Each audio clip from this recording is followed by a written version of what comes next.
Hello, my name is Austin Habish, the founder of Think Catholic, and you're listening to the Summa podcast, where we study St. Thomas Aquinas' Summa Theologiae in a way simple and insightful for anyone to understand. The Summa podcast is brought to you by Think Catholic. Taking 2 questions of the Summa a day, we'll seek to summarize St. Thomas's responses, discovering the brilliance of Aquinas. In his Catholic faith, this is day 156. So let's get started. We're covering today questions 76 and 77 of the Secunda Secundae, that is, of cursing and of cheating, which is committed in buying and selling.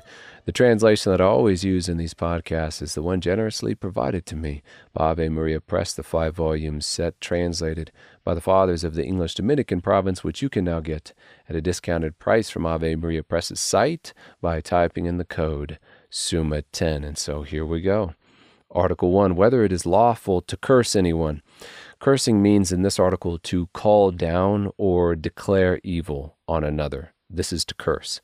By this definition, when the judge sentences a man to be executed or the church excommunicates a person, such would be examples of cursing, which are clearly lawful instances of the act, just as the prophets used to call down evil on evildoers according to the just will of God. As it is written in Job, I have seen the fool taking root, but suddenly I cursed his dwelling. His sons are far from safety, they are crushed in the gate, and there is no one to deliver them. However, if a man curses another because they simply wish evil to come to them and are therefore declaring with a malicious heart that such evil come to them, this is not lawful, as stemming from a heart not willing justice, not willing what is good and right. Article 2, whether it is lawful to curse an irrational creature. Our Lord curses the fig tree, as recorded in Matthew 21, where it is written, And seeing a fig tree by the wayside, he went to it, and found nothing on it but leaves only. And he said to it, May no fruit ever come from you again. And the fig tree withered at once. Now this article can be a little complicated, yet St. Thomas answers it briefly, so allowing him to speak for himself, he writes, Irrational creatures in relation to the rational creature is first by way of ministration, insofar as irrational creatures minister to the needs of man.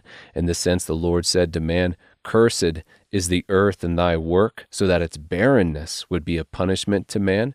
Again, the irrational creature is related to the rational creature by way of signification or sign, and thus our Lord cursed the fig tree in signification of Judea.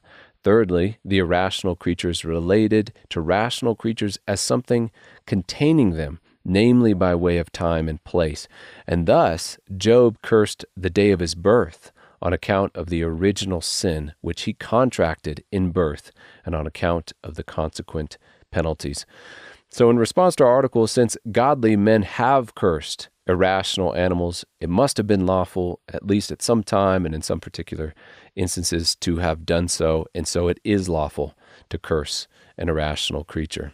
Article 3, whether cursing is a mortal sin. If a man wishes or declares evil upon his neighbor in a manner not demanded by justice, like the church or the judge may sentence evil on a man, then this act is contrary to charity and therefore mortally sinful. But if a man curse his brother off the cuff or without due deliberation, it may not have the malice requisite for mortal sin, and therefore would only be, in this case, venially sinful. Article 4, whether cursing is a graver sin than backbiting. And I will refer the listener to the text if they want a deep dive on this question, but answered in a sentence by St. Thomas.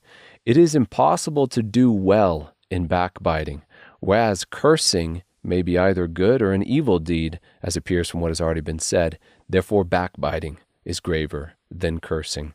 And so we move on to our next question of cheating, which is committed in buying and selling. Article 1, of unjust sales as regards the price, namely, whether it is lawful to sell a thing for more than its worth. A thing ought to be sold for what it's worth. This is why we price things, to begin with, to express their value in something quantitative, measurable, and in order that others can then exchange currency for that value. However, if one is going to lose out personally in some way for selling their computer, as an example, to someone, then they can reasonably charge more for it in order to compensate for this greater additional loss which will come to them by selling it. However, one may not charge more merely because the buyer may happen to be in a more desperate need of this particular thing, which all of us likely already know at a gut level would be taking advantage of someone, which is unjust. Putting that gut feeling into a philosophical argument, Aquinas says it would be unjust to charge someone for something which is not in or related to the product, either by its value, so directly related to it, or to the seller, indirectly related to it. So simply charging more because another person needs the thing more is like selling something which does not exist as far as the seller and the product are concerned, which is unjust. St. Thomas writes, if the one man derive a great advantage by becoming possessed of the other man's property, the seller ought not to raise the price, because the advantage accruing to the buyer is not due to the seller, but to a circumstance affecting the buyer. Now no man should sell what is not his.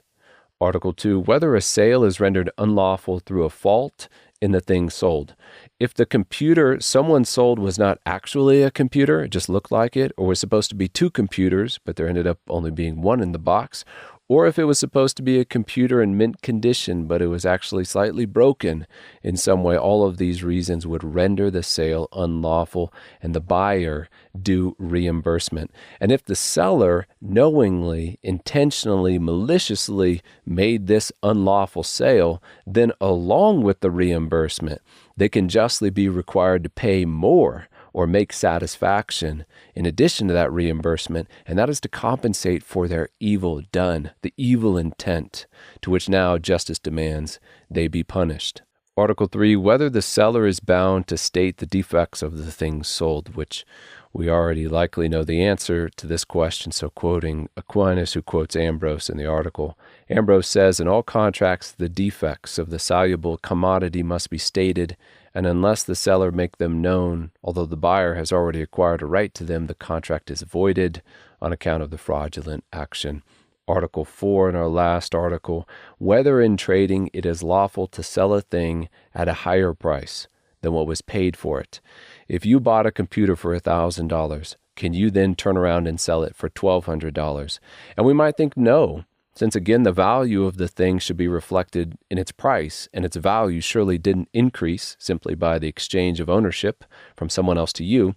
Yet, because there are costs of time and energy associated with the carrying of the thing on you, along with the resources necessary to market and advertise the thing you wish to sell, for these reasons, the item you bought for $1,000 can lawfully be sold at a higher price.